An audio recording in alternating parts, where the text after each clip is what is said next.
बहुत सारे लोगों को ऐसा लगता है कि बिना एनेस्थीसिया जो नेचुरल डिलीवरी होती है वही सही डिलीवरी है, क्योंकि इससे माँ और बच्चे का जो बॉन्ड है वो स्ट्रांग होता है, ये ज़्यादा बेहतर डिलीवरी है। क्या वाकई ऐसा है? बिल्कुल भी नहीं।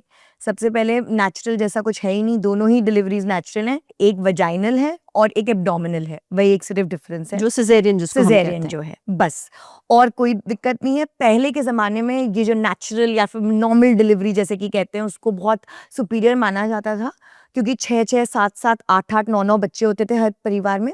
तो जब हम सिजेरियन करते हैं उसमें सिर्फ एक चीज़ ये होती है कि हम यूट्रस पे स्कार देते हैं, यानी कि जो इंसिशन है वहाँ हम यूट्रस पे कट लगाते हैं जहाँ से बेबी बाहर आता है।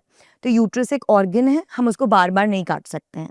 तो इसलिए हम 2 ऑपरेशन के बाद बोलते हैं तीसरा रिस्की हो सकता है। बट वैसे तो तीसरी नॉर्मल डिलीवरी भी रिस्की होती है। पुराने ज़माने में बहुत औरतों की मृत्यु हो जाती थी इसके दौरान, बट उस टाइम पे कोई ध्यान ही नहीं देता था इस चीज़ को।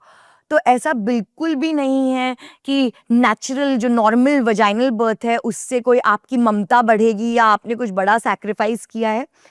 जो भी फॉर्म है, आपके gynaecologist is the one person who can decide it. End of course अगर आपका पर्सनल प्रेफरेंस है कुछ, तो कुछ महिलाएं होती हैं जिनको नहीं सहना वो दर्द, it is called caesarean section on maternal request, जिसमें भी कुछ जजमेंट नहीं होना चाहिए। औरत का अपना शरीर है, उसको राइट होना चाहिए चूज करने का जो वो करना चाहती है।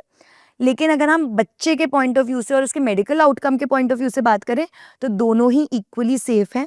इनफैक्ट कुछ टाइम पे जब आपका जो हड्डी, जो रास्ता है जहाँ से बच्चा आता है, जो पेल्विस जिसको हम बोलते हैं, अगर वो सही नहीं है तो एक सिजेरियन सेक्शन बहुत ज़्यादा सेफ है कंपेयर टू वजाइनल बर्थ।